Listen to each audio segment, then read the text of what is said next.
Righty then. Welcome to all of you in the Rabyd Nation. Yeah, it is a pretty daggum good intro, if I do say so myself. And I have mighty Philbert to thank for that, so thanks. But yes, welcome one and all to the Rabyd Nation. I'm your host, Ed Rabyd, a former pastor, turned atheist, now compassionate anti-theist. Welcome to my channel, and welcome to Deconversion Hangout on a Thursday night. Here we talk about deconversion and deconstruction and all the things that you need to talk about if you're interested in those topics. And there's a lot of topics related to those topics. So you're more than welcome, including one I got earlier before the stream even started from a contributor. So somebody who's commented often here, and I think it's a worthy comment to talk about. We'll talk about that in a little bit. Thanks, everybody, for stopping by and being here tonight. There is a goal in chat, as always. If you get to that goal, I will wear whatever hat you choose for the rest of the stream. It's just kind of my low-key, polite way of asking for funding to continue, continue doing the things that I do. Just helps me with my life and getting things going along, and helps the streams keep coming. So thanks for those who contribute to that, and I'll point those out during the stream. But let's get a roll call. Let's see who is here. Blossom was here earlier, and I want to talk about Blossom's comments and questions because I think they're very deconversion oriented and have also a lot to do with the atheist community as well. So I hope I don't get hung on all that. But Rimmer's here as well. Cranky is here. Martin is here, and the lap in which our Lord naps is also. Why are you crying, Earl? Hello. All right, but yes. All right. Yes, and mighty Philbert is here. Yes, thank you. Thank you for the intro. I still appreciate it. I've got another little intro, Philbert, with using the other music you sent me. It's a nice little 5-second blurb that I'm working on to set off the channel when I start doing videos again. So I am using the other music you sent me too. So thank you for that as well. But I want to deal with this is a deconversion issue in the sense that when I started this channel, I approached it, how do I convince people to reconsider their faith? And there were certain things I realized would not work. Okay. One, name calling, regardless of who does it, just entrenches the other side most of the time. I did not come to deconversion and becoming an atheist because somebody screamed at me XYZ, you're wrong, this is the problem, all that stuff. I instead was approached by atheist friends who encouraged me to study and read. And then, of course, my own studies of the Bible were kind of leaning me towards leaving the faith as well. And so, like, Blossom has an interesting comment. This was left, I don't know if Blossom's here right now, but this was left before the stream started. But I feel it's a deconversion issue because it's something that I struggle with even currently as a content creator and as a streamer.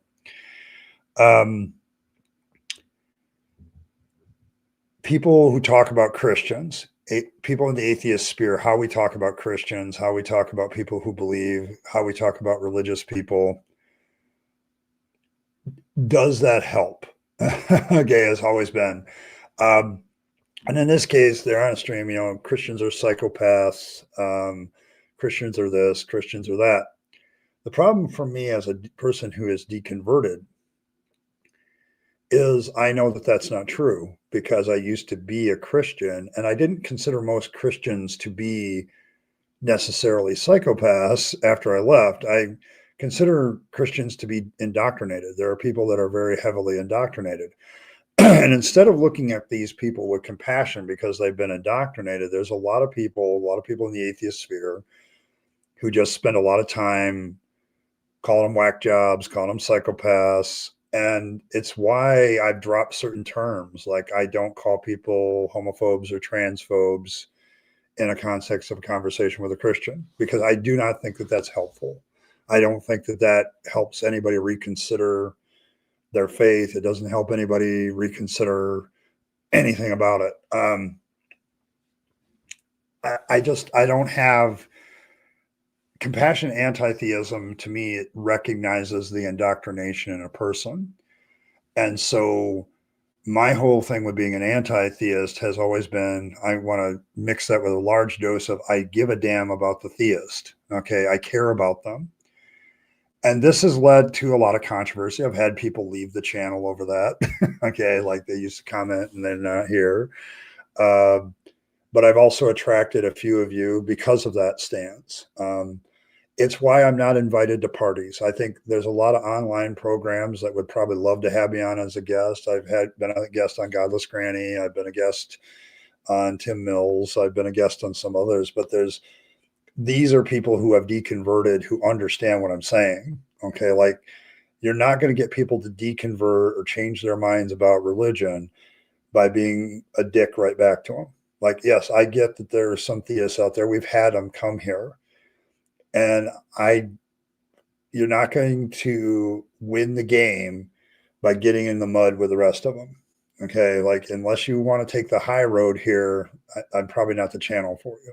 I've had my interactions like with Real Seeker that put that to the test, because my point where I started to go downhill with him is when he accused me of engaging in a psychological trick, and I wasn't. I was just asking for names.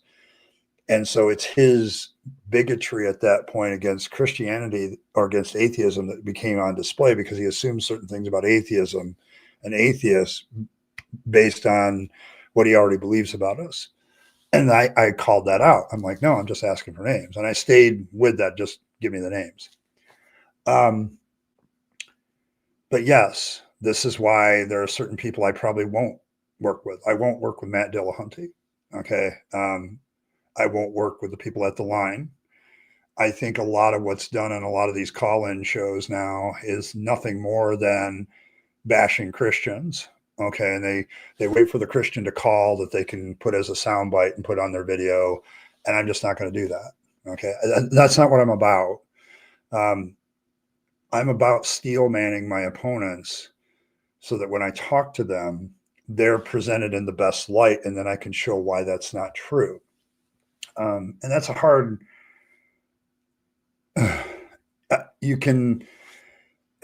this is really a hard topic for me, because as a former Christian, I don't get some of these people who have these shows that do this, because I know a lot of them have deconverted. Okay. So they should know better. They should know that not all Christians are psychopaths. They should know not all Christians are homophobic or transphobic. They should know that not all Christians are, these forms of bigotry or whatever that we acknowledge. And that's the problem. I don't see how you win the game of deconverting people by being a dick. Okay. Like, learning to have disagreements with Christians while at the same time being civil. Like, I'm one of those people that feel that the most dangerous thing that's happened in American society is a loss of civility. Like, it's because once you lose civility, you stop treating that person like a human being. Okay. Now they're just a caller, or they're just something in the chat. They're just that. And taking the high road is a difficult thing, but I think long term it leads to better results. And so that's always been my case. So I think you can, I think I saw something here how do you say Christianity encourages X without referring Christians are X? And I think that's the thing, Cranky, that it makes the job a harder job. Okay. Okay. It makes us have to think more about how to approach the problem. I can point out the real trick with dealing with people who believe and who are religious is a large part of who they are as a person. And I know this, having been a former Christian, that a large part of my identity was being a Christian and a pastor. And so trying to find a way to approach it like I would have wanted to be approached back then is a difficult task. I get that. Okay. It is really hard not to attack a person while attacking their ideas. Learning how to center down and take the discussion into an area where you're talking about the ideas and realizing that that person is probably a fine human being when they're not online. Okay. Like um, I don't know. As a former person that used to believe, I don't remember anybody calling me names and me thinking, oh, wow, this is a revelation and I need to, you know, I need to change my ways and dump my faith. That's not the way it worked.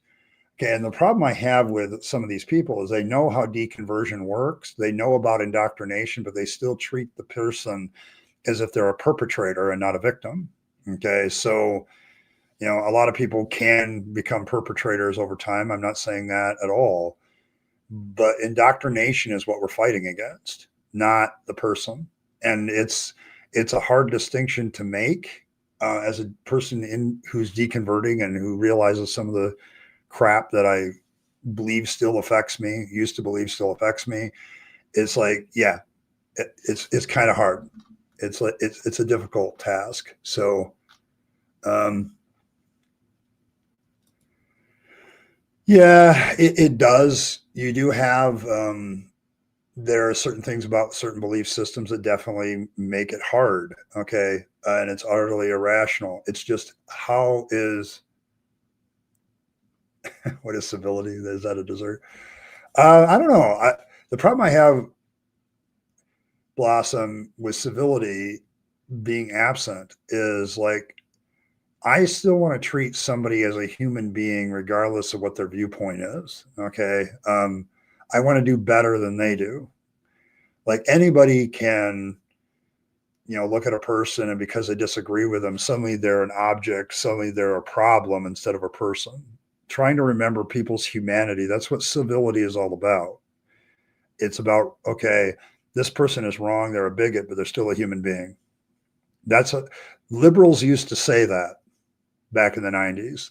That's where I actually got that from. Okay, like I don't like what they're doing, I don't like anything about them, but they're still a human being, and still as a human being I can still respect their humanity. I don't see that much anymore. Okay, and I think that's why I see ideologies getting more and more entrenched instead of having bridges to talk about it. Like, back when I grew up in high school, there was no social media, there were no smartphones, there were none of that shit. Okay, so when you sat down at the lunch table, these were the people you had to deal with, regardless of their viewpoint, and you had to find a way to still respect each other as students and fellow human beings and fellow travelers on the planet Earth. Don't get me wrong, social media has woke up a whole bunch of things. There's so many advantages to it. But one of the disadvantages of it is it's easy for me to look at, say, your icon and your username and not recognize that there might be a human being behind that. Okay, I get that there's bots and stuff like that, but it's like realizing that there's a human being behind the comment. Okay, so hey, Evan, good to see you.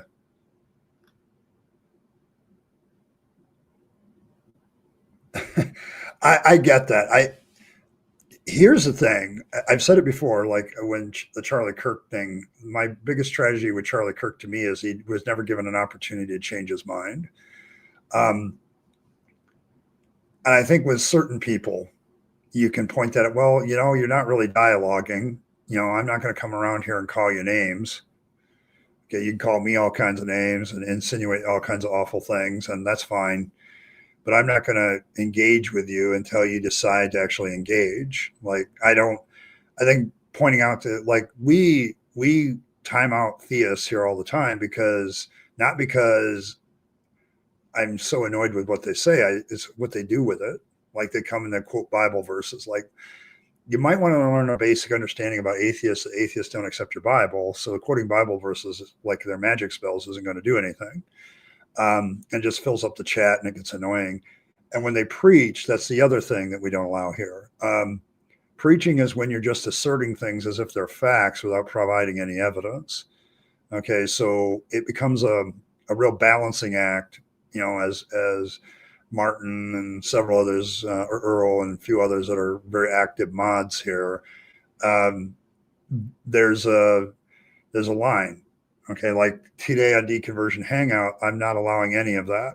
Okay. Like I expect Martin and Earl to pounce. Okay. As soon as it happens, because I want this to be a space where people who are deconverting can talk about what's going on in their lives. Okay. But Monday, yeah, let them talk. Like there comes a point, hey, don't preach at me. I really wish theists would like ask questions. I think asking questions opens the door, especially if they're genuine questions where you're trying to genuinely react to people. It's hard. It's a definite, it's a definite balancing act that we do here. Um, but I was not deconverted because somebody called me a transphobe or a homophobe. Okay. I was not deconverted because somebody called me a psychopath. I was not deconverted because somebody, you know, called me any kind of name because you support the Crusades or any of that crap. Like they insinuated certain things about me because of my Christianity. I none of that would have deconverted me. What deconverted me was a few atheist friends who reached out to me. When I asked questions, they gave me honest, genuine, heartfelt responses and treated me like a human being. I think the problem with a lot of theists is they're in this box that they can't get out of. And until they get out of it, I can't really talk to them. Okay. And so I'm going to have to be patient and not be a reason why they stay in the box. Like I think name calling just keeps people in their box. So, and kind of proves that you're kind of in your own box too. So you gotta, it's a hard line to do it. Like I look at the objective of this channel is to normalize deconversion and atheism. That's my mission. But I don't think calling people names is going to help. Okay. If your only experience with an atheist is them yelling at you and screaming at you because and calling you a psychopath, that's the image of atheism they're going to have. Okay. So, yeah, I was a former person. Yes. Still a person. You're a goblin woman. You're not a person. Okay. That's fine. I hope everybody gets what I'm saying. Like treating somebody as human, treating somebody as like, yeah, we're all ignorant fellow travelers on the planet Earth, so yeah, you can be a perpetrator and a victim. I'm not saying you can't. What I am saying, Evan, is I don't think you get to the side where somebody considers what you're going to say until you treat them as a human being. Like you can treat somebody as a human being and be harsh with them in a sense, as long as they understand that you're still treating them as a person. I think that's picked up more instinctually than anything else. So I would agree with that. Agora Supreme. If you're gauging a long-term strategy of good social change, kindness, humility, all the virtues of humanity that we talk about do a lot more long term. So when I deal with my family, for instance, the deconversion issue is a big one. Okay. A big one for a lot of you to deal with family all the time. Are you going to get through to your family by calling them a bunch of names, or are you going to get through your family by still being kind and gentle to them, still treating them with respect? There's a line, don't let people abuse you. Okay. If you're in an abusive family, yeah, pull out of that. Okay. And there's probably with an abuser, you're probably never going to have a good relationship with an abuser if somebody's abused you. So understand that. But what I'm saying is if you just have like a family that's a bunch of Christians like I do, I'm not going to get through to them by being belligerent to their faith. Okay. I'm going to get through to them by getting them to consider their faith and whether it's true. Because at the end of the day, deconversion is an individual decision. Like I made decisions along the way to be this person I am now, an atheist, a person who still has a compassionate ring towards theists. Trying to present atheists as people like this is why I started enjoying streaming, as I realized I'm being very transparent when I stream about what I believe and what I think. And I think, I have my moments where I can't remember anything. And, I have my boomer tech moments, as Earl likes to point out, and being human in front of other people kind of it gets rid of the propaganda about a group when you can be that group in front of other people. So yeah, that's kind of where I'm at. So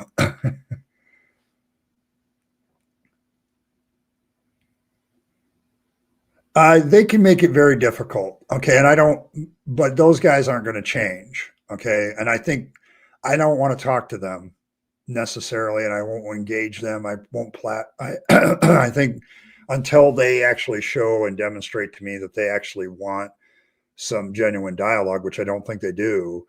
Yeah, I'm not going to engage them. Okay. I think the best thing to do with those guys sometimes is let them talk, because quite frankly, when they talk, they're just, what planet are you on, bro? Yeah. Okay.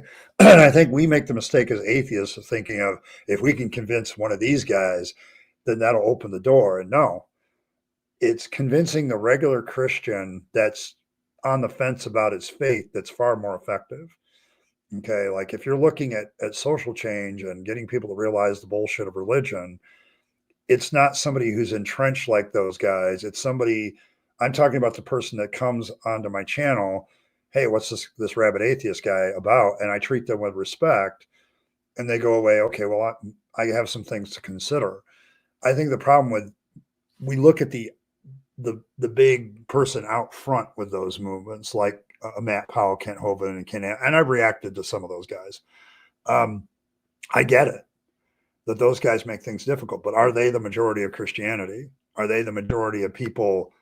Like, I know creationists are actually a minority in Christianity. Okay, so it's like, if I'm attacking creationists, am I really dealing with the majority of people that are questioning their faith? Probably not.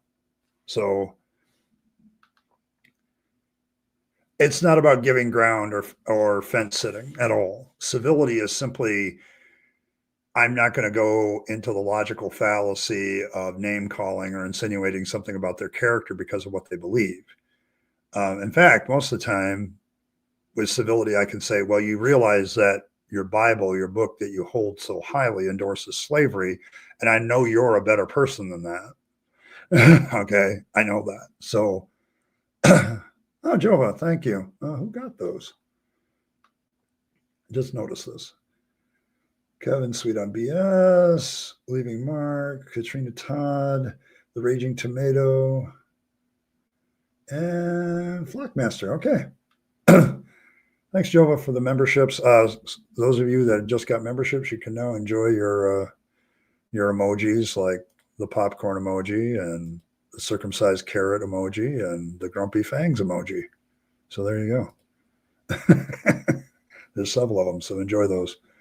But yes, my issue with this channel has always,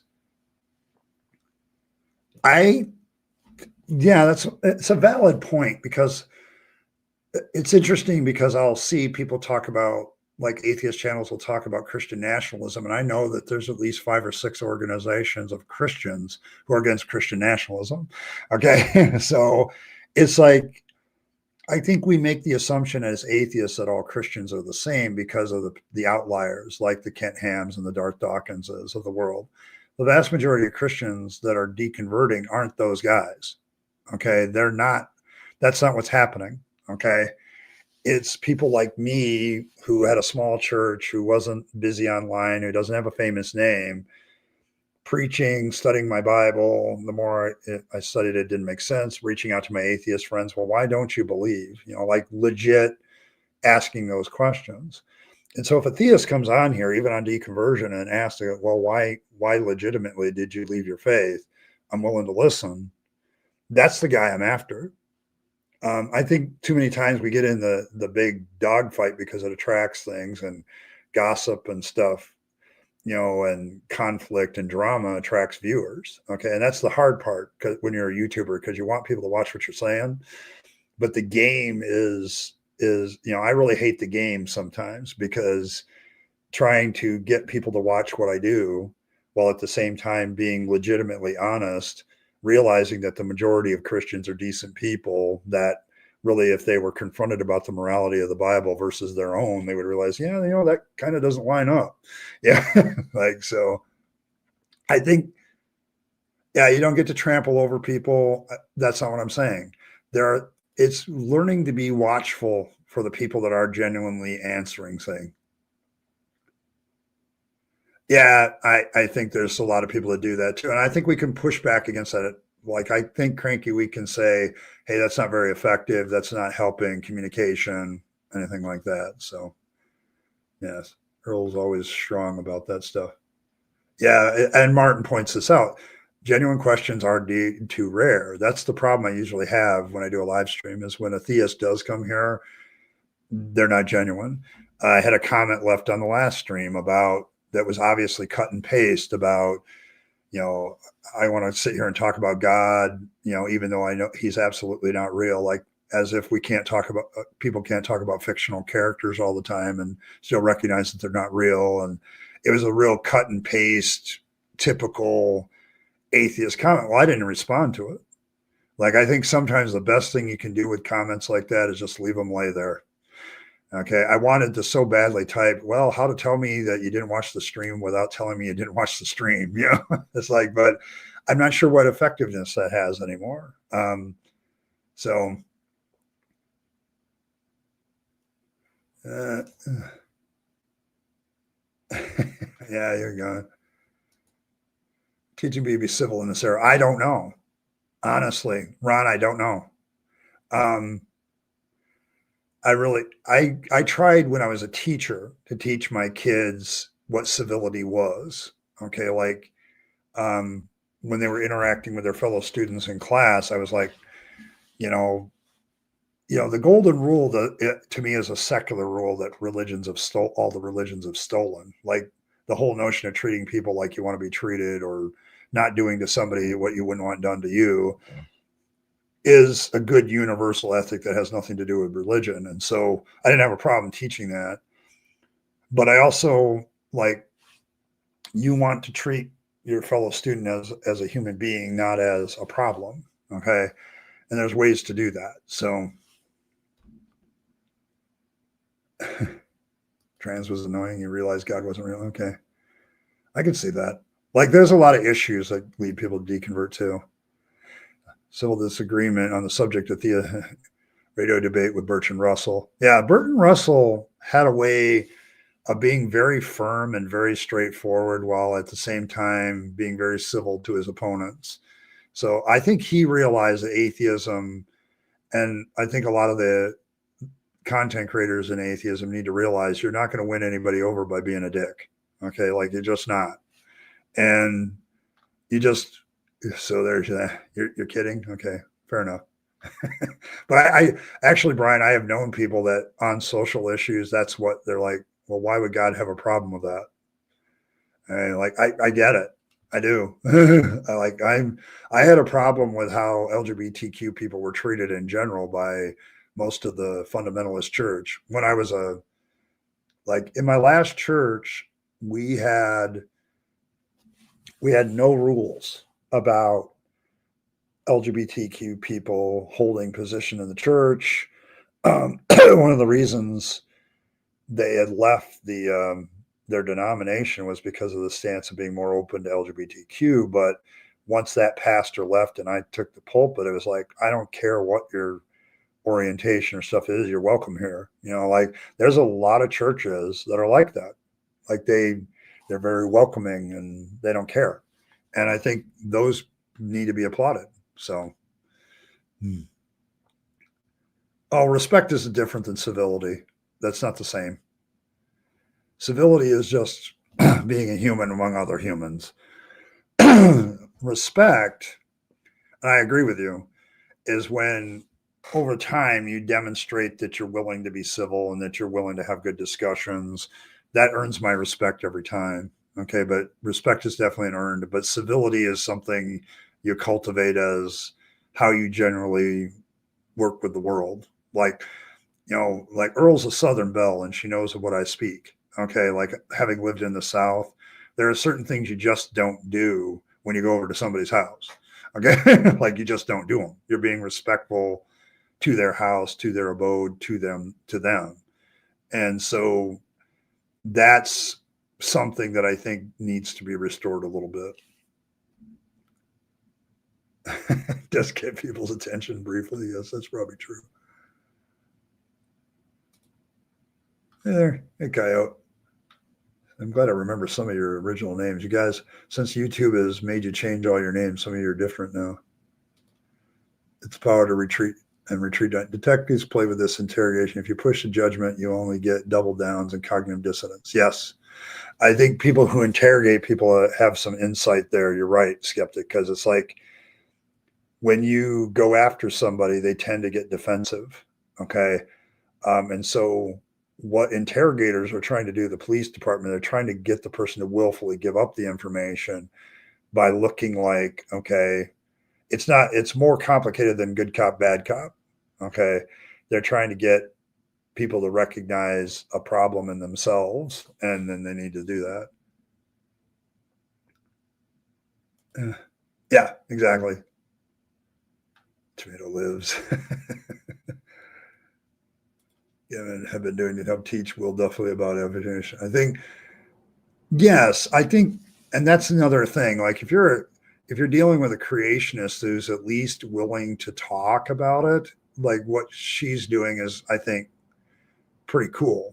Like I haven't seen it, but I heard about it, and it's like that's how you deal with that problem. Is like, let me teach you what evolution actually says. Um, Let me teach you. Like there used to be a time when atheists and liberals were more teaching oriented instead of PR oriented, and they were more effective. Okay, so long term. So I like to think that too. I like to think a lot of things. If you carry a Saint Bernard, you don't need to speak softly. That's probably true.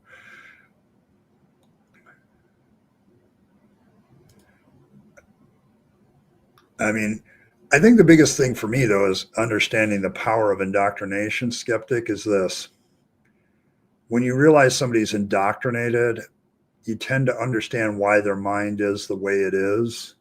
Okay, do you hear what I'm saying? Um, and when you understand why people have the mind that they have, because they've been taught something since they were a kid, for instance, like I have a great deal of compassion towards Christians and other religious people that have grew up in it because I did too. And so I understand how that indoctrination can shape your thinking for so long. Okay. Like it took me a long time. I get it. And so talking to people and like realizing that maybe their bigotry is more culturally conditioned, is something that I talk about in poli sci and social sciences a little bit. When you talk about conditioning by a society, that can very well be the problem. And so when I look at like there's a great deal of difference. Like somebody, you brought up, people brought up Ken Ham and Darth Dawkins. How long have those people been in that mindset? That's another thing that has to deal with. How long is it? Like you didn't get here overnight. Okay. So how do you get rid of that overnight? You're not going to. So, hey, Merlin. Comments thinking Will is being slimy because of hoping Mongo. What? Yeah. Just because he currently one view does not mean he. Yeah. Yeah. Correct.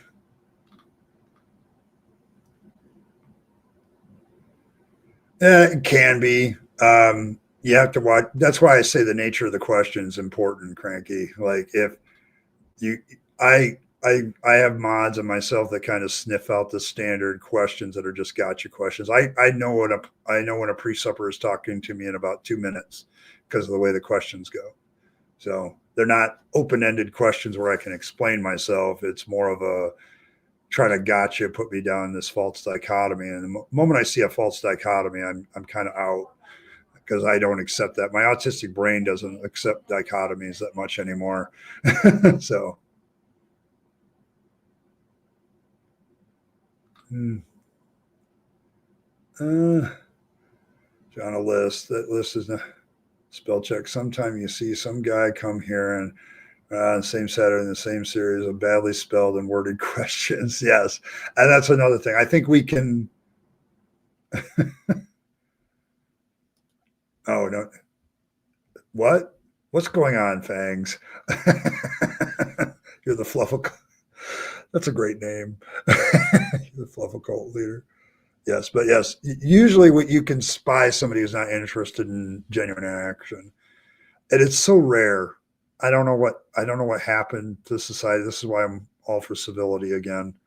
Like, I get that a lot of fundamentalist Christians, they read Romans 1 through 1:18 through 20 and assume that's true about everybody who doesn't believe. And I tell them, no, that's my biggest proof the Bible is full of crap, because I know that's not true. So it's kind of, that's where you're like, if you only got points you're trying to make, then that's a problem. But I always want to leave myself open for the genuine conversation, because I think that's important. So hey, Cranky, thank you very much, Cranky. I appreciate that. I do. Yeah, it's pre-suppers are easy to spot, I think, and that's the easy part of them, because, and I point out to them, like, I can use your game for any religion in town. Like, I've used presupp for Fangs. Like, I presuppose that Fangs exists, okay, and you have to prove that he doesn't exist. So there you go. Only carrots. What has been going on in Fangs? Are people trying to do different things with the carrot ritual? That's sad. It's very, very sad. Generally need to be human. That's a good question. Like, I also, the thing with the humility question, though, Agora Supreme, is this. You have to know somebody and dialogue with somebody for a while to figure out whether sometimes they're humble or not. Like, everybody, like, there are some people that come off as humble, but they really aren't. And there are other people that kind of come off as arrogant, but when you get them talking, they calm it down and humble themselves. Like, yeah, I really don't know, like, about that, and I'm still thinking about that. Like, it's when humility is when you say, even my most sacredly held beliefs could be wrong, and I'm going to still hold them sacredly until somebody comes along. But keeping that openness to listening, I think listening is a good way to figure out somebody's being humble or not. So yeah, so good to see you. I'm working my way down the comments. I may be a little behind. So I don't have to accept what you're doing to have to tolerate it. You shouldn't be inserting in front. Okay, there you go. That's probably true. I learned civility as a child from my parents in school and Cub Scouts. I grew up in school with the threat of corporal punishment. Yeah. Okay. Yeah. Probably the last part. I don't think you need the last part to be civil. I think the thing about civility is it has a lot of advantages. So you have to watch too. Allegedly, yes.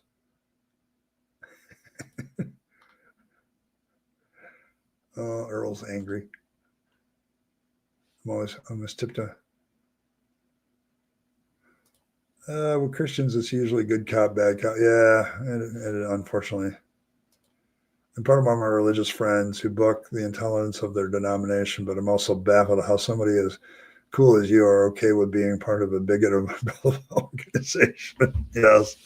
See, that's the thing. Like, how to get people to see that they're a bigot. I want somebody to give me a textbook on how to get people to open their eyes to what they really are. Like, that's what deconversion really is. When you think about it, you suddenly realize what you are, and it's like what you believe and everything else. Like, when I deconverted, I'm like, I remember sitting down after that sermon when I realized I wasn't a Christian anymore. I'm like, oh my God, Ed, you're a con, you know. And it was a revelatory moment for me that kind of changed my life, and here we are today.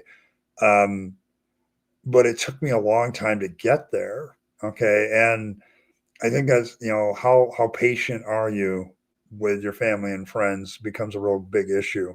Um, I don't know. I've never heard of a deconversion story. I've been doing this, geez, it'll be 6 years come January.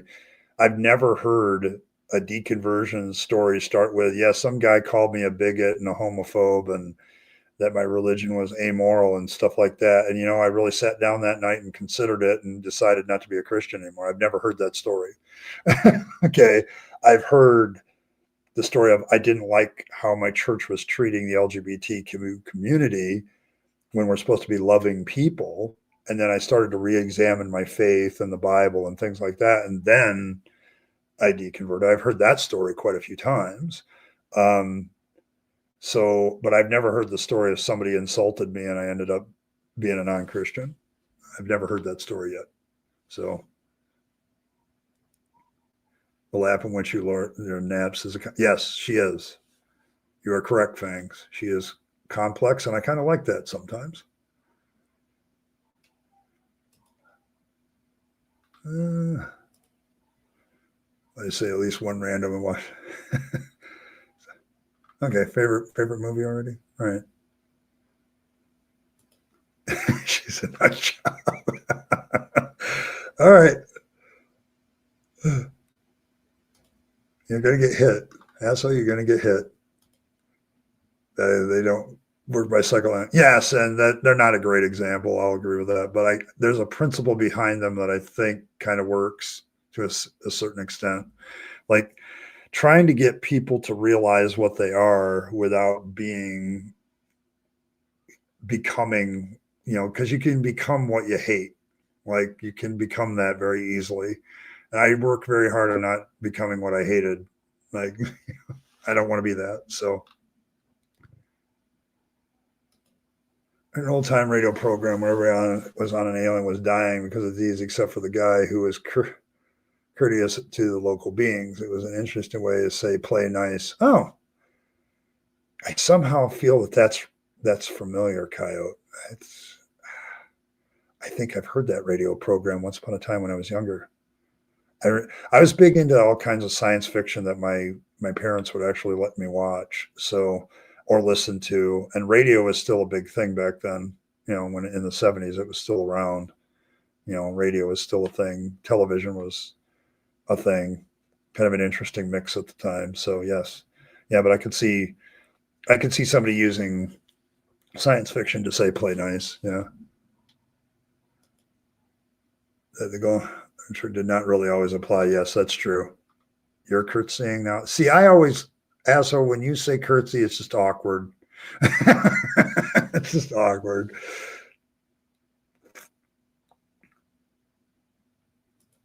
Yeah, exactly. I'm.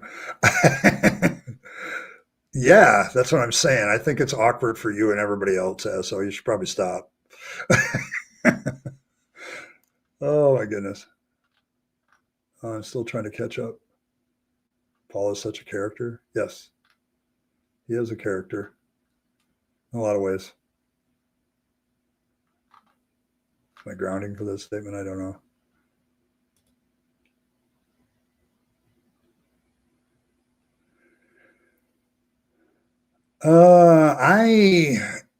Most of my response to Daniel, I think I've done one on Daniel. Like I did, there's probably a video where I responded to one of Daniel's videos. I'm fairly certain of that. I tried to be respectful, but Daniel, and I haven't heard his name in a while, but Daniel was probably the absolute. He was another Darth Dawkins, Kent Ham type attitude. That it's like, do I engage with this guy because I'm not really going to get anywhere with him? Like I don't think anybody convinced Daniel of anything. Or do I engage him because other people are watching and they can see how to do this properly? Or what am I, my reaction videos were always a difficult thing because I'm trying to react to the bullshit without insinuating anything about the person doing it. I have a hard time though when I realize a person has crossed the line in my mind of being, I think they're wrong, to, oh, they're shilling. They're doing this because it's good money and they're not going to give it up because it's good money.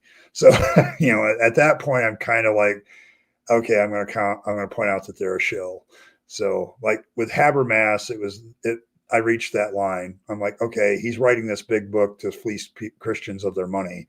And in truth, this book has no research foundation. Okay, like there's no research for the basic claim of minimal facts, which is 90% of scholars agree with this. Well, yes, of course they do. They're all Christians. The vast majority of them are Christians. So, yeah, well, it's also a term for a group of bunnies. So, and it was a natural fit, Cranky. Sorry. It was just we presented all the different group names for for groups of rabbits back then, Cranky. I think maybe you were there. And as soon as I said fluffle, it was fluffle in the comments. Everything's fluffle. And uh, you might be completely accurate for as far as I know. So I don't know. Yeah. So does Fangs get carrot rot? I have no idea. You'd have to ask Fangs.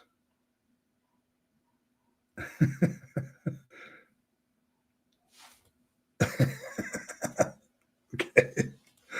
Oh, yeah, probably.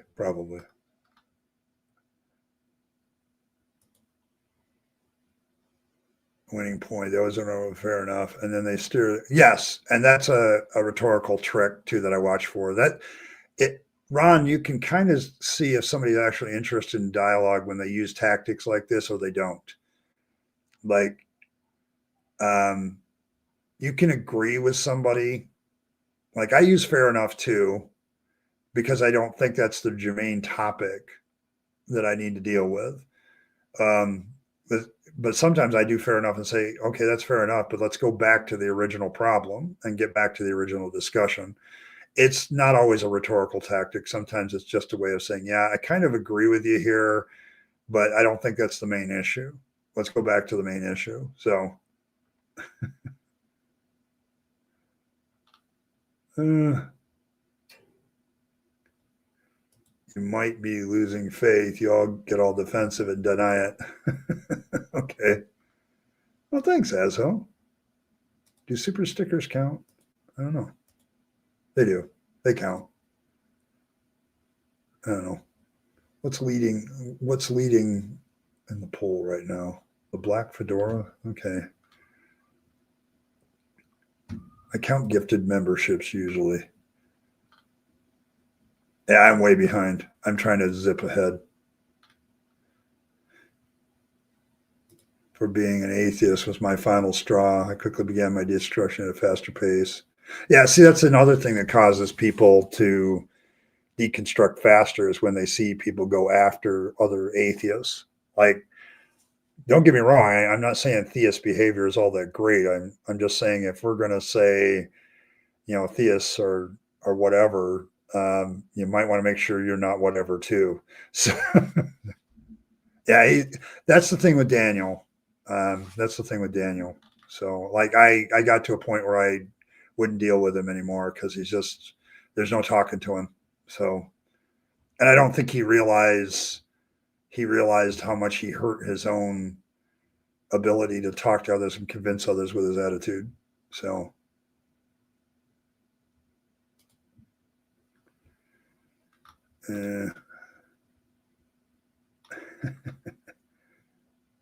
complain about was watching this girl hit a wall decker and said God doesn't call the prepared, he prepares the called.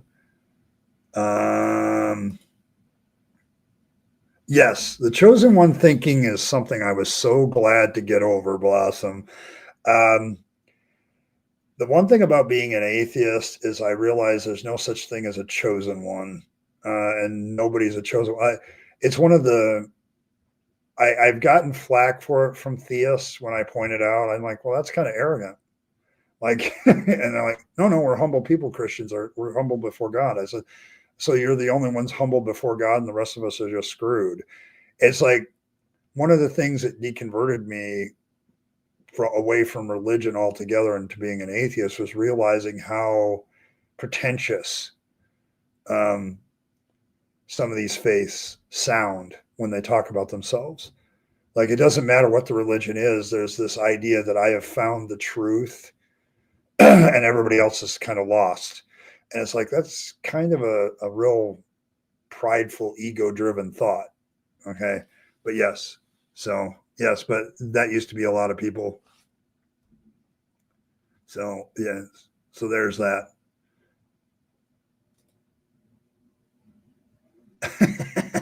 Just said, well, another well-known merger. Pulling a fluff. Since another schism and meaning and necessity of pulling the fluff. Yes. Yes. There's different ways of pulling the fluffle. Yes. And as you know, this religion encourages schism and heresy. So the beauty of being a follower of Fangsology is you can start heresies and it's considered an act of faith. So there you go. Yeah, you are the one and only chosen one. You see though in general Christianity too. Like there used to be a statement a lot of preachers make, and maybe they still do, where they say, if you were the only one that needed Jesus on the cross, he would have come back for you and done that. And that's a real, that's an ego-driven statement when you really think about it. Like, I'm so important that even if I was the only one that needed it, Jesus would have come back and saved me. It's like there's a lot of nature of religion to appeal to the human ego. So it's not surprising that people make with atheism. I don't really have that. I'm just another ape with fellow apes on a planet that's insignificant, spinning in a part of a galaxy that's also insignificant as far as when you really consider the size of the universe. So it is. All right. Truth about gifts. I don't mind getting gifts. My nervous system, I think it's more of an autistic nervous system reaction to it. Because I also feel like, me and my therapist talk about this. I always feel like I'm part of the Christian indoctrination that still sticks with me is I'm not worthy of anything. Like, on the one hand, I realize that I'm not special, okay, because I'm a human being on a planet, but at the same time, within the context of such human society, I'm unworthy. Like, the unworthy sinner thing, it still sticks with me. And so when people do good things for me, why are you doing good things for me? I don't deserve it. But I absolutely want to make it clear. I absolutely appreciate this. Thank you very much. Okay. It's just, I have a lot of emotional baggage with gift giving, having been a former minister, because a lot of people used to give me gifts and they wanted something. So, and I know Earl's not like that though. She's doing something out of the kindness of whatever that part of their heart, that her heart is still kind. So, fluffle on a thunderstorm. Oh yes, it's hair. I see. Yes, I know. There's technical terms for it. I'm not using them. I'm using terms that everybody will understand. So, it's one of the contradictions, Blossom, in their reasoning, and I point that out to them. You sit there and say you shouldn't have pride for sin, but then you're proud for having found the right faith, and that gets them thinking. Like, if you do that right, Blossom, it's one of the things that'll get people thinking about religion in general. If religion is supposed to humble you and make you a better person, then why are you so prideful about it? So, yes, you are being heretical towards myself and your present. Yes. And it's perfectly acceptable here, Cranky. You can be as heretical as you want. Oh, yes, I got it. I'm trying to encourage fan artwork, I guess, for the channel. But I think what I'm going to do, remember, is I'm going to feature that on Saturdays on the last day of the week. Like, I'm toying with the idea of next year streaming Monday through Friday at 7 to make it a more regular show. And then Friday I'll go along and feature fan art and stuff like that, things like that, whatever the end of the week one is. And I kind of loved your stuff. Some of it was pretty cool. So that's the scheme. Christian pride is base and good, while normal self-esteem is deemed a problem. Correct. It's one of the indoctrination issues that people have to get over when they deconvert. is like, I used to be.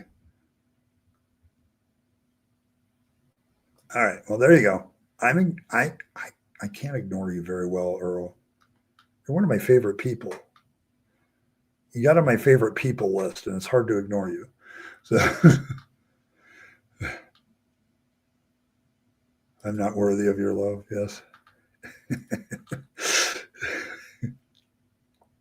Heresy. There you go. Yes. Yes. Fangs loves heresy. There you go.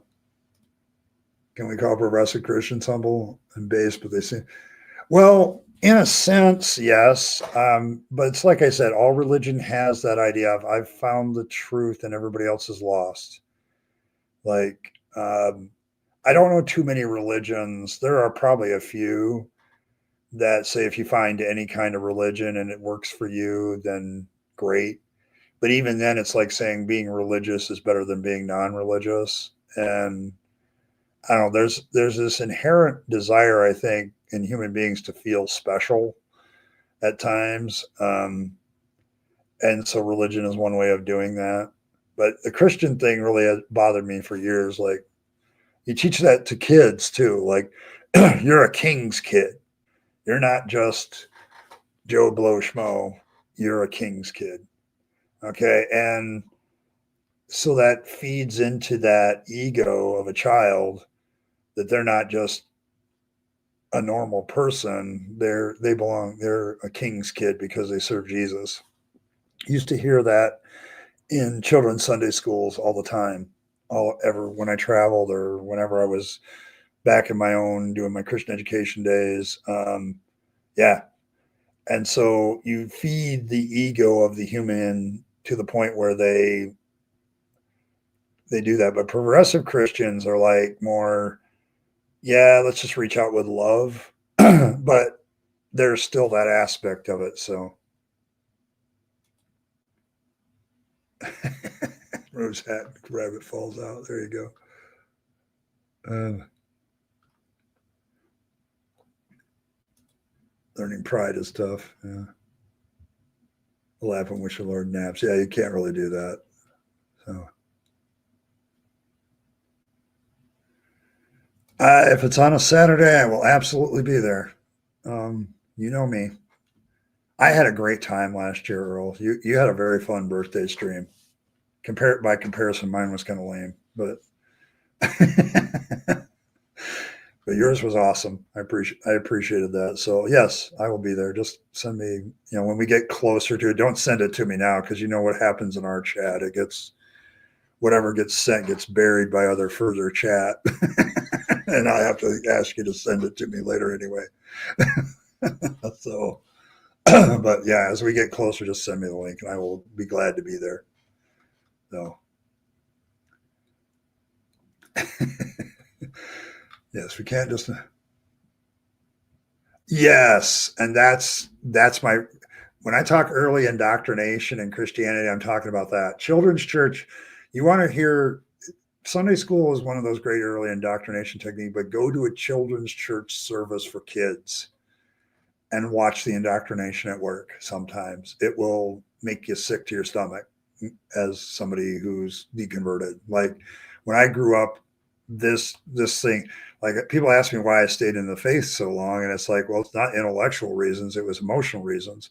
And part of the emotional reasons is the brainwashing you get as a child that if I leave this, I'll no longer be special. If I leave this, I'll no longer be protected by God. If I leave this, I won't have a connection with the Almighty. So there's that aspect of it. So it's kind of, you rewatched it. Yes, it was hilarious. So we're going to do that again. So, but yes, but when you look at indoctrination with kids in particular, it's all about feeding their ego. Like you have to have the part where you talk to them about being a sinner so that the church leadership could say, well, you're sinning right now and you need to repent. Okay, so that's the control mechanism. That's the stick. But the carrot, you reinforce the carrot of following Christ over and over and over again. I hate to do that with fangs present, but It's like the most holy of vegetables getting used as as some sort of euphemism for what leads us on into staying it. But children's indoctrination is a very interesting subject because as I look back at it when I was a Christian education, it's like it's it's insidious what they do because they teach you you're a sinner and you just need to repent, give your heart to Jesus. Okay, well now that you've given your heart to Jesus, here's all these benefits. Okay, and you just teach the benefits, the benefits, the benefits, the benefits. So it's like it becomes a way of emotionally connecting a person to their faith, and kids are very easily emotionally connected to things. So yeah. See you later, Martin. You scrub your brain every day. Yeah, it's kind of hard. Many nibbles on your heart. There we go. Oh, yes. Yes. This is not, it's still one of my favorite emojis already. Already. Give my farts to Jesus. Yes. Kids service saying they're thankful for, and the girl said, my stepmom instead of Jesus, and her mom's church put her on the spot. Borderline. Yes. That's another thing that happens, Wolf. Like that you are trained to respond in certain ways in children's church. Everything is scripted. Like I remember when I went to children's church, we started with the Pledge of Allegiance to America, the Pledge of Allegiance to the Christian flag, a Pledge of Allegiance to the Bible, um, with all the statements made about the Bible, the church, and everything, and the country. And so you start out that way, and then if you don't reaffirm all of that, like what are you thankful for? The automatic response you're trained to make in children's churches, Jesus, God, the Bible, whatever. If you do anything else, it's out of line. And it's funny because, like last week, I did my thankfulness and I wanted to thank real people that have done things for me as a response to that. It's one of the, if you're looking for a tactic to get over this particular attitude that you were taught in children's church to just respond Jesus, spend some time thanking people that have actually affected your life. Okay. Um, you know, my last therapy session with my therapist, I thanked her for listening to me all these years and putting up with my bullshit. So it's like it's an indoctrination technique which gets you to take the focus off of people that do stuff for you. And this one, I haven't seen the video, but just that little snippet makes me pissed off. Okay. I know the masking doesn't allow you to see me pissed off, but I'm kind of pissed off about that because that just makes me angry. Like, it's like, what's wrong with thanking your stepmom for something if she's being really good to you? Like it sounds like, oh, it looks like somebody found a relationship that they can actually draw from, and then you want to take that away from the kid. Like, that's just bullshit. This pisses me off now. Yeah, it's not always true that you have a great stepmom. So it's like if she's thanking people for her stepmom, then you should have rolled with that. Like, oh wow, that's great. So I don't know. see, that would be weird in Germany, wouldn't it? Like, I could see like where a church might do the Christian flag in the Bible, right? But the German flag, what would you do? You have a pledge of allegiance to the German flag anymore? I don't know. Like, I'm just being purely straight A, grade A ignorant. So, I just have kids in America. What the fuck is that? I don't know. I can tell you what the, let me see if I can remember it. I pledge allegiance to the Bible, God's holy word. I will make it a lamp unto my feet and a light unto my path, and hide its word in my heart that I may not sin against God. Holy shit. Does that tell you something? Like, I have been an atheist for almost 10 years, and I've been away from the thing, and that shit that I was taught when I was 5 to 10 years old is still in my head. I I don't know what else to say. That's the power of indoctrination. It's still in my head. I can still quote it from memory. I'm not sure about the Christian flag. The Christian flag, and to the Savior from whom it stands, one brotherhood uniting all true Christians in service and love. Shit. I still know him. I still know him. I could probably still like do Father Abraham, the song. Like I, I, I,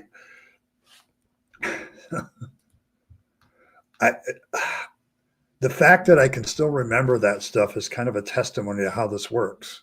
Okay. You need ice. She needs ice cream. There you go. You've never seen a Christian flag there? Okay, cool. We only display the flag during international sports events, and the only pledge is to the Constitution by the soldiers. Okay, thanks for informing me. Like, I wish we got that. I love. Don't get me wrong. I love my country when it's not being dickish. Okay, like there's a lot of good people that live here. I really wish people would learn not to look at a person's government and think that that's an insinuation of all the rest of the people that live in that country. Like the government can be a piece of shit and the people can still be good. So they've grown out of it. Okay.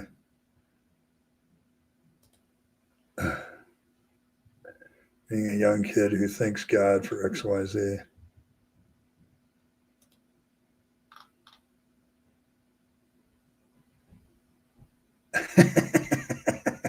You know, the real funny thing about that, Michael, here in the United States, is you'll see people wearing the flag as clothing and all that shit, all that stuff, very patriotic and all that.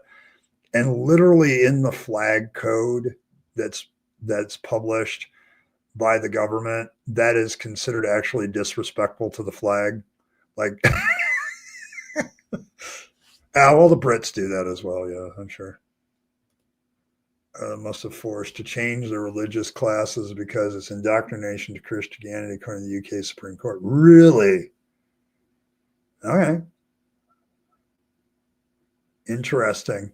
So Northern Ireland won't be able to do its religious classes? That is interesting. I don't know.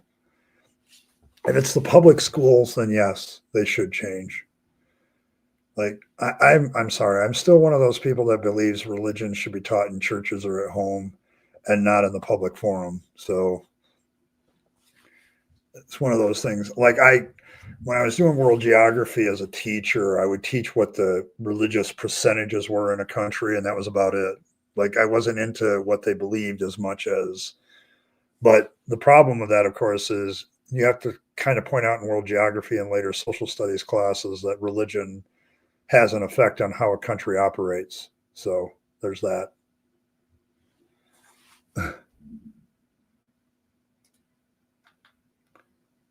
Classes had to be super indoctrinating. Oh, they had to be, and now they're saying they can't be super indoctrinating. Okay.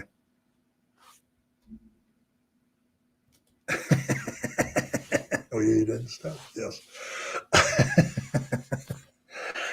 Oh, Earl. Yeah, I see. It's funny how though after I'm trying, this is 50 years ago that I first learned all the pledges, and I still have them in my head.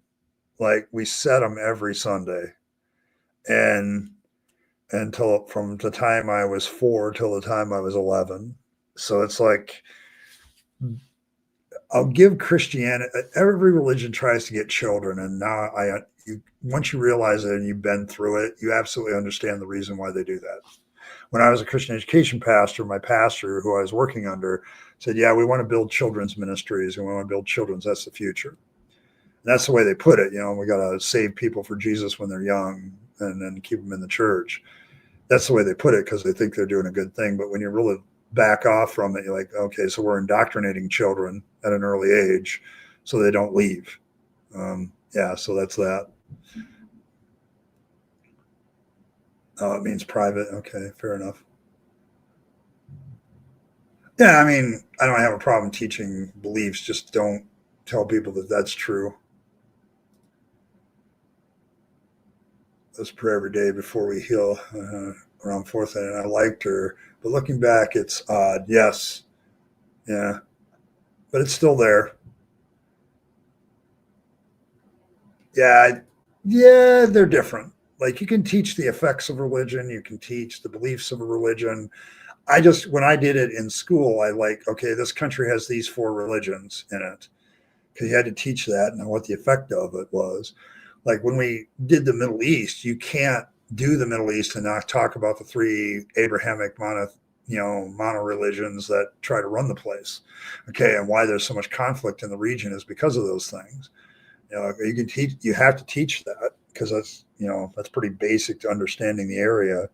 Um, I remember when we did Europe, we did talk about Northern Ireland versus the UK. There's a couple other religious conflicts, you know, around the world that are still based on religion. You can't talk about like India without talking about the Muslims and the Hindus and the other religions that are involved in some of the stuff that goes on there. You have to talk about it. So I'll put the popcorn up.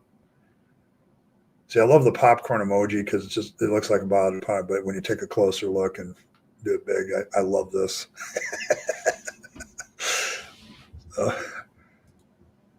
In lunch of school, I made the toss and TBR out of Legos. You did?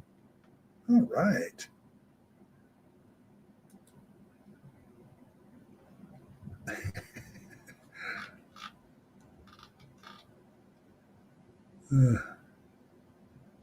Yes, popcorn, popcorn, popcorn. But yes, but I find it fascinating now looking back at it. Now that I've done that to myself, it's like I still know all those pledges from children's church when I was 4 to 11. Like, uh, uh. Because I'm thinking, God damn, it's been 45 years since I've been to a children's church class, and I still remember all that stuff. That's how effective this is. So,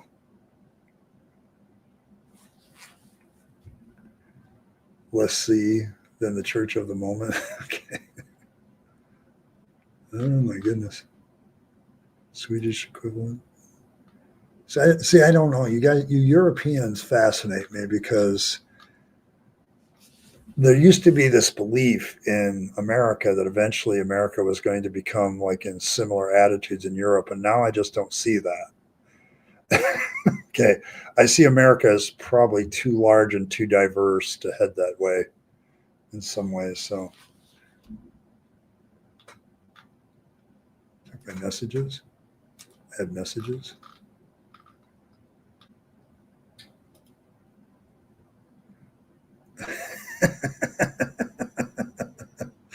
I've seen this. You sent that to me before. Oh, hold on. I can't have a laugh without putting it somewhere. Because you've done I'm going to call this Lord's Prayer Revised.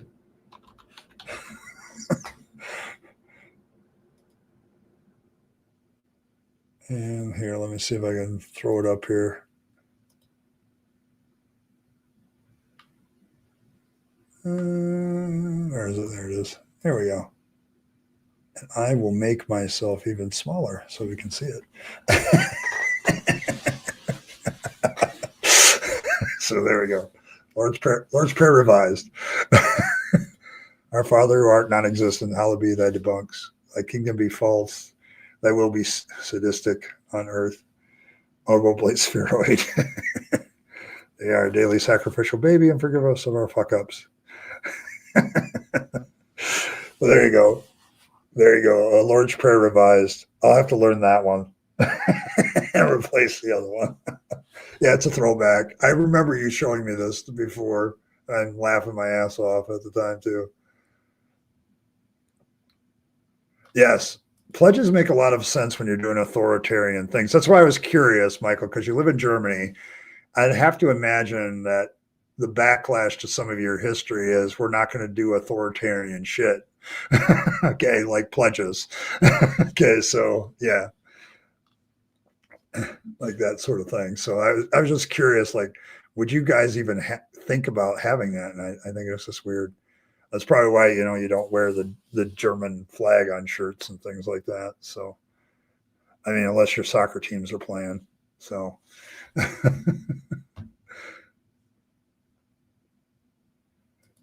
yeah, you have to live with each other. And we have a lot of maybe that's valid. We have a lot of space. Like people do not realize how big the United States is until they come here and try to travel it. Like they just don't understand that. And I think what happens is there are some natural boundaries. Like the Mississippi River is a natural boundary that people actually don't cross as much as you think they do. When you go west of the Mississippi, people are very isolated in isolated communities because there's just a lot of space, particularly in the plain states in between communities. So yeah, it's a good way to isolate each other. So yeah, but yeah, when America, one big country, people say, "Well, Americans never been outside," but like Europe is tiny. You can go through multiple countries one day. Yes, but here in the United States, if you want to see some of the great landmarks of the United States, you might want to get a plane. So, something because you can't do everything in one day in a car. Like let's see, if I went to the UK or Germany, I could probably see all the major landmark sites, monuments, probably in less than a week driving around. In the United States, that would be very difficult.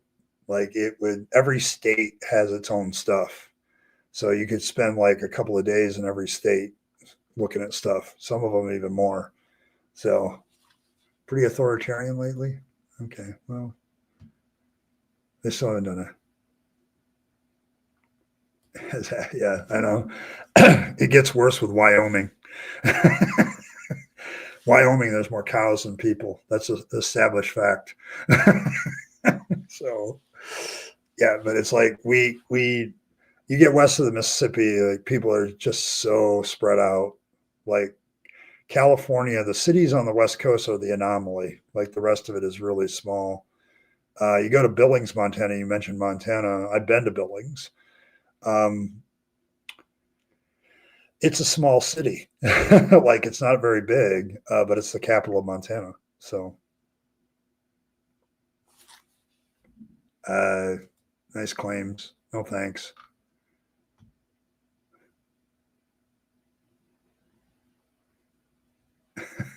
Yeah, you don't want to knock on a tent in Wyoming. That's probably not a good idea. I know what they're up to. Yes, this is probably true. Yeah, the Holy Catholic Church. I don't know. I know the Catholic Church's history quite well. Thank you, and I don't find it all that holy or decent. So, um,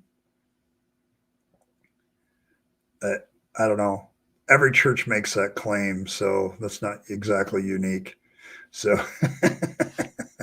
so it's just not. I'm sorry, it's just not.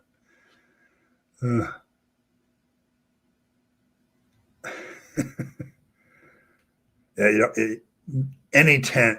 To be fair, remember any tent in the United States that you find, you should probably say something before you enter. Yeah, it's kind of a common problem.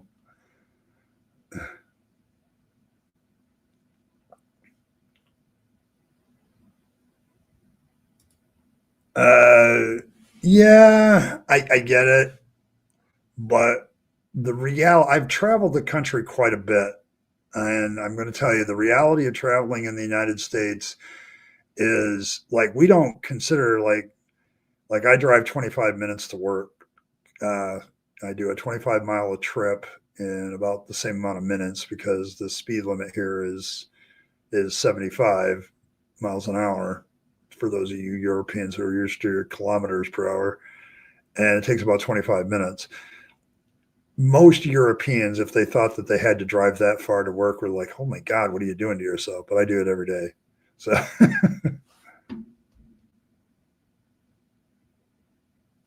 flexible. Yeah, it's because it's a book. The real issue, okay, with the United States is how big it is. Like you can't, um, it. There's just a lot of isolated communities, and you try to find. I think that's why sports are so big here because it's like people have to find something to latch on to and be together on, and so sports becomes that. So.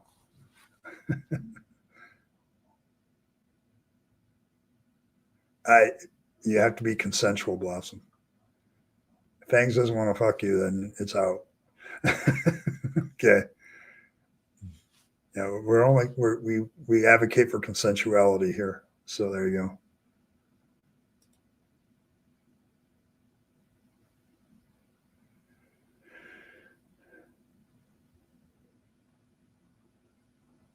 And it took a long drive as well. Yes. You're becoming increasingly uncomfortable. Yes, consensual, please. So there you go.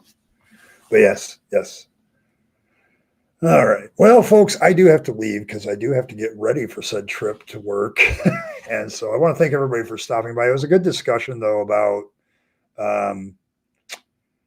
understanding, trying to come up with better ways of reaching people or talking to people that aren't deconverted and getting them to think about what they're saying rather than just getting defensive and stuff. So, but I do have to, this is a good stream for that. I'll make sure I got to figure out a way to note what's in every stream so everybody knows what's in it after it's over without killing myself. So, passport or travel on a domestic plane. Yes, that's true. Yeah, I'm going to try to have a smooth. It's my last one for the week. Yeah.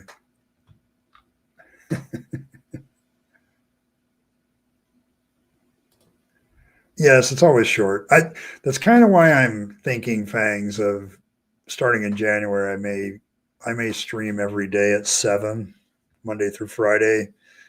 That way I can keep a running discussion going and remember what I talked about the day before a lot better.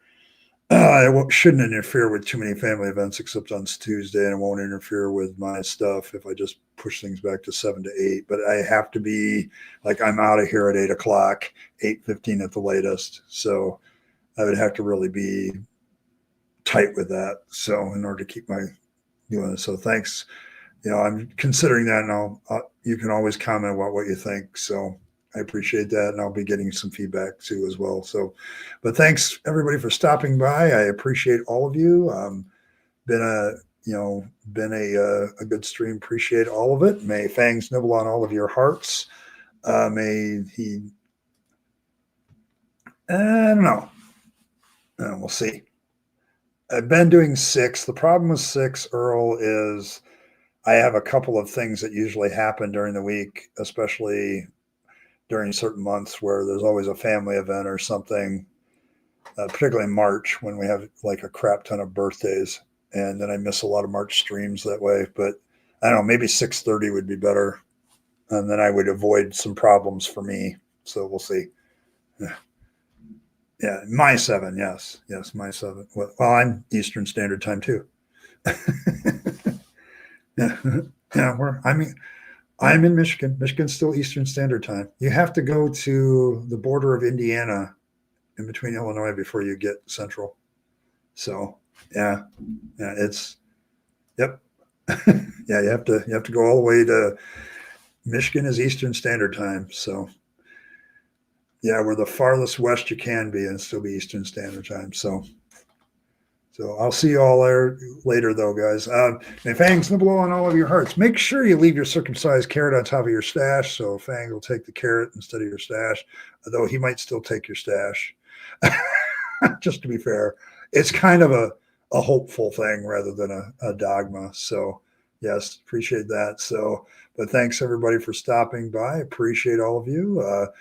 Nom nom and all that. I really appreciate the streams. You guys are great. I want to thank Jovis Shade for the 5 memberships, Cranky for his normal Mark of the Beast donation. Appreciate that. Asho for his super sticker. Thank you very, very much to all of you. Didn't quite reach the level where I say I'm going to wear the hat, but thank you just the same. Appreciate it. So appreciate all of you guys. I will be back on Saturday at 7. Haven't really decided what I'm going to do with that, but we'll see when we get there. Appreciate all of you coming. And as always, folks, live your best life. You only get one go around and then it's over. So you need to take all your time, your money, your opportunities, and give them to yourself, the people you love and care for, and to make this a better world. You'll be happier if you do, and don't waste them on the trappings of religion and faith, because that's a dead end. I speak from experience. And as always, folks, thanks for stopping by. I'll see you all Saturday at 7 o'clock, and I'll see you then.